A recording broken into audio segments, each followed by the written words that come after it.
Tudo desabou no instante em que bati a porta da casa dos meus pais e vi minhas duas irmãs sentadas à mesa da cozinha, lado a lado como juízas prestes a dar a sentença. Ainda nem tinha tirado o casaco quando a Beatriz, com aquele sorriso fino que nunca prometia nada de bom, soltou: "Precisamos conversar, Rafael. Senta." Achei que fosse mais uma daquelas reuniões familiares sem sentido, aquelas em que acabam-me pedindo dinheiro ou favores que eu não quero fazer, mas havia algo no tom da Camila, séria demais para uma tarde de domingo, que me deixou alerta. "A tua casa de férias em Algesur, temos planos para ela", disse ela enquanto cruzava as pernas devagar, como se estivesse se preparando para uma longa negociação. Eu sorri de lado, fingindo não entender, mas elas seguiram adiante, atropelando qualquer chance que eu tivesse de me defender. "Pensámos em alugar durante o verão", continuou Beatriz, ajeitando o cabelo atrás da orelha. "É um crime aquela casa linda ficar fechada enquanto tanta gente paga caro para passar umas semaninhas na costa." Camila, com o entusiasmo que só mostrava quando lhe cheirava a lucro fácil, pegou o embalo e disse: "Não te preocupes com nada, Rafa, tratamos de tudo. Divulgação, reservas, limpeza. Para ti é só lucro. Família é para isso." Eu respirei fundo, sentindo a irritação começar a escalar dentro do peito. Era inacreditável a facilidade com que elas planejavam usar algo que não lhes pertencia, como se a casa fosse um brinquedo esquecido num canto da sala. "Não", respondi, cortando o discurso das duas no meio. Elas se entreolharam, surpresas com a firmeza da minha resposta. "A casa é o meu refúgio. Não comprei para virar negócio de ninguém. E muito menos para vocês meterem a mão." A expressão de Beatriz endureceu num instante, e Camila abriu a boca num de indignação que parecia ensaiado. "Mas é só por uns meses", insistiu Beatriz, "não vais nem dar pela diferença. Tu nem usas aquilo." Ela falava como se eu fosse um ingrato por não ceder a algo que era meu, como se eu devesse a elas cada metro quadrado daquele terreno. "O que eu faço com a minha casa não diz respeito a vocês", disse, tentando manter a calma, mas a tensão já era quase palpável na cozinha. Minha mãe, que até então mexia no bolo de chá fingindo desinteresse, levantou os olhos e falou: "Rafael, gostava-te muito ajudar as tuas irmãs. Elas têm família para sustentar, contas a pagar, tu não tens filhos, nem mulher, não precisas daquela casa toda." A velha história. Como eu não seguia o roteiro que esperavam de mim, achavam que minha vida era menos valiosa, minhas conquistas, disponíveis para quem quisesse. Levantei-me devagar, ignorando o olhar acusador de todas elas. A resposta é não. E é definitivo. O silêncio que se instalou foi pesado como chumbo. Peguei as chaves que ainda segurava e, sem mais uma palavra, saí pela mesma porta que entrara, sem olhar para trás. Mal sabia eu que aquilo era apenas o início de algo muito pior, algo que me faria repensar o significado da palavra família para sempre. A mensagem chegou 2 dias depois, enquanto eu tentava trabalhar no escritório, enterrado em processos que exigiam toda a minha atenção. Era da Beatriz. "Rafael, reconsidera. Não faz sentido deixar aquela casa parada. Estamos a pensar só no teu bem." Apaguei a mensagem sem responder. Menos de meia hora depois, outra notificação. Agora era Camila. "A família devia vir em primeiro lugar. Quando precisares de nós, lembra-te disto." O sangue ferveu nas veias, mas decidi ignorar. Elas podiam resmungar o quanto quisessem, o assunto estava encerrado para mim. Mal sabia eu que para elas estava apenas começando. No fim daquela semana, quando finalmente consegui escapar da cidade e dirigir até Algesur, notei algo estranho logo que virei a esquina da rua de terra que levava até a minha casa. Havia um carro parado em frente, um modelo popular que eu reconheci de imediato como sendo do marido da Camila. Estacionei mais atrás e caminhei até a entrada. A porta estava entreaberta. Entrei devagar, já sentindo o estômago apertar. Dentro da sala, caixas de papelão empilhadas, malas abertas, brinquedos espalhados pelo chão de madeira. Ouvi vozes no andar de cima. Subi as escadas sem fazer barulho. No quarto principal, encontrei Camila e o marido, Tiago, abrindo o armário e organizando roupas como se a casa fosse deles. Ela segurava um vestido que claramente não era seu, olhando com desprezo antes de enfiá-lo num saco de lixo preto. Tiago largou um casaco em cima da cama e me viu primeiro. "Olha quem chegou", disse, sem nem tentar esconder o sarcasmo. Camila virou-se com um sorriso falso. "Viemos adiantar as coisas, Rafael. Sabes, já temos 2 reservas confirmadas. Vamos dividir o lucro, claro." Ela falou como se estivesse a fazer-me um favor, como se a invasão fosse um pequeno detalhe. A raiva subiu tão rápido que eu nem reconheci minha própria voz quando gritei: "Vocês perderam completamente a cabeça." Camila largou o saco de lixo no chão, cruzando os braços, desafiadora. "Não sejas dramático, Rafael. Esta casa não está a ser usada. Estamos a dar-lhe propósito." Tiago bufou, olhando-me de cima a baixo como se eu fosse o idiota da história. Devias agradecer. Com a renda que vamos gerar, talvez consigas pagar uma casa ainda melhor. Olhei ao redor, vendo cada canto da minha casa invadido, tomado sem o mínimo respeito. Era como se nada do que eu tivesse feito para conquistar aquilo tivesse valor para eles. Vocês têm 10 minutos para saírem daqui, disse com a voz firme, controlando-me para não explodir de vez. Camila riu, um som seco e arrogante. Não tens coragem. És sempre o certinho. Vais mesmo pôr a tua família na rua. Tiago deu um passo à frente, quase encostando o peito no meu. Pensa bem, Rafael. Vais mesmo criar um problema desses por causa de 4 paredes. Família é mais importante que propriedade.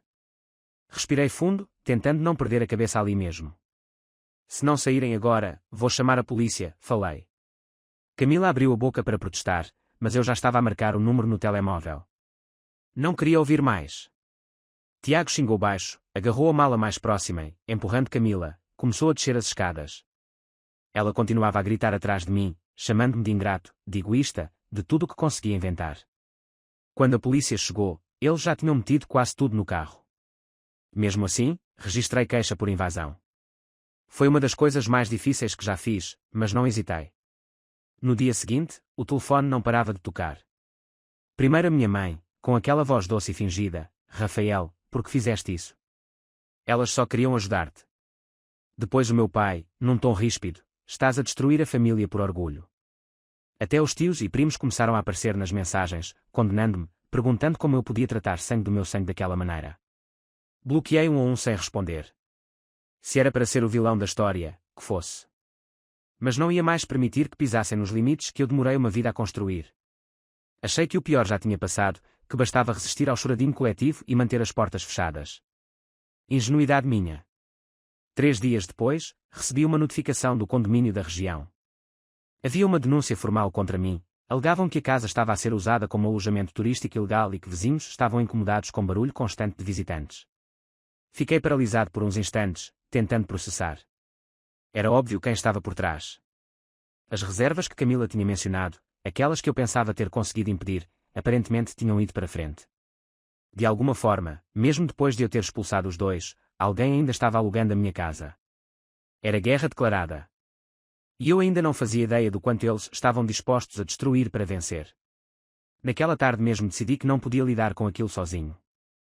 Liguei para o meu primo Miguel, o único da família que nunca se meteu nas manipulações da minha mãe ou das minhas irmãs. Ele atendeu no terceiro toque, a voz cansada mas atenta. Rafa. Está tudo bem? Perguntou de imediato, e por um momento hesitei, quase sentindo vergonha de admitir que a situação tinha saído do meu controlo. Preciso de ajuda, Miguel. As minhas irmãs estão a tentar arruinar a minha vida, falei de uma vez, sem rodeios. Ele ficou em silêncio por alguns segundos, como se estivesse a digerir aquilo, antes de responder, diz-me onde estás. Já aí vou. Em menos de 1 hora, Miguel estava sentado no sofá da sala, com uma cerveja na mão e a testa franzida enquanto eu despejava toda a história de uma só vez. Ele ouvia sem interromper, sem questionar, o que me deu ainda mais vontade de continuar a falar. Quando terminei, Miguel recostou-se e soltou um suspiro longo. Sabes que elas nunca te perdoaram por teres saído daquela casa, disse, olhando-me com um misto de pena e compreensão. Para elas, o teu sucesso é uma afronta. Sempre foi. Eu só queria viver a minha vida, respondi, apertando a lata de cerveja entre os dedos. Nunca pedi nada a ninguém. Trabalhei, juntei dinheiro, comprei esta casa. Agora parece que tudo o que tenho é motivo de ataque. Miguel balançou a cabeça, pensativo. Achas que foi só a Camila e o Tiago que fizeram as reservas? Perguntou de repente. Eu franzi o sobrolho, sem entender. O que queres dizer com isso? Miguel pousou a lata na mesa e inclinou-se para a frente. Tenho um amigo que trabalha num site de alojamento local.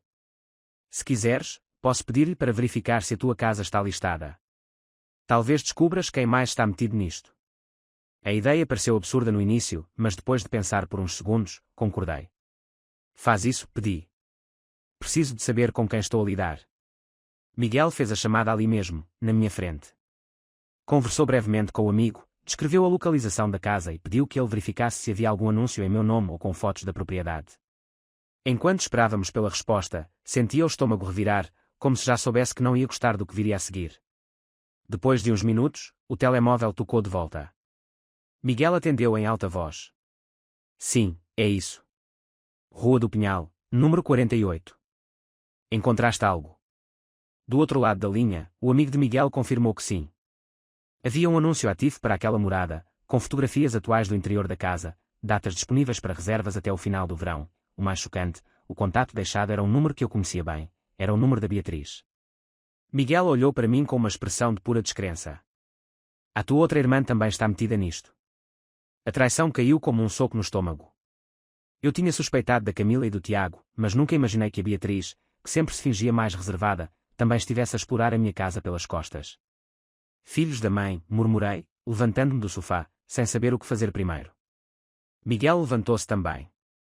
Rafa, tens de agir com calma. Se fores a correr lá tirar satisfações, eles vão virar a história contra ti. Então o que sugeres? Perguntei, já a sentir a cabeça a latejar. Miguel puxou o telemóvel do bolso e abriu a aplicação de gravações. Grava tudo. Faz capturas de ecrã do anúncio, das mensagens, tudo. Se for preciso, arranjamos um advogado. Isto é invasão de propriedade e burla. Passei a noite a recolher provas. Tirei fotos do estado em que a casa estava depois da visita deles, printei o anúncio na internet, guardei cópias das mensagens agressivas que me tinham enviado nos últimos dias. Miguel ficou comigo até tarde, ajudando-me a organizar tudo. Quando finalmente paramos, já passava das 2 da manhã. Eles pensam que podem fazer o que quiserem contigo, disse ele enquanto saía para ir para casa. Está na hora de mostrar que estão errados. Fiquei acordado por horas, deitado no sofá, a olhar para o teto. Não era só a questão da casa. Era a humilhação, o desrespeito, a forma como a minha própria família me via não como uma pessoa, mas como um recurso a ser usado. O pior era saber que aquilo tudo tinha sido arquitetado nas minhas costas por pessoas que cresceram comigo, que partilharam os mesmos jantares de Natal, os mesmos verões no campo. Eles não hesitaram em destruir o que eu tinha construído só porque achavam que tinham direito. No dia seguinte, marquei reunião com um advogado de confiança, levei todas as provas organizadas e expus o caso. Ele ouviu com atenção e, no final, apenas disse, vamos processar. Não é só questão de despejo ou invasão. Isto aqui configura crime de estelionato. E eles vão ter de pagar por cada prejuízo que causaram. Assinei os papéis sem hesitar. Pela primeira vez em muito tempo, sentia que tinha algum controle sobre a situação. Não seria bonito, não seria fácil, mas não ia deixar que me roubassem a única coisa que eu construí sozinho. Quando saí do escritório do advogado, o sol batia forte na rua, mas nada disso importava. Estava pronto para enfrentar todos eles, um a um.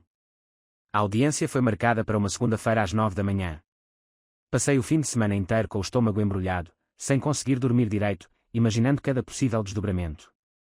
Quando cheguei ao tribunal, minhas irmãs já estavam lá, acompanhadas dos seus maridos e de um advogado de aparência arrogante que claramente acreditava que aquilo seria um passeio para eles. Camila nem tentou disfarçar o desprezo, cruzando os braços e lançando-me um olhar de puro ódio.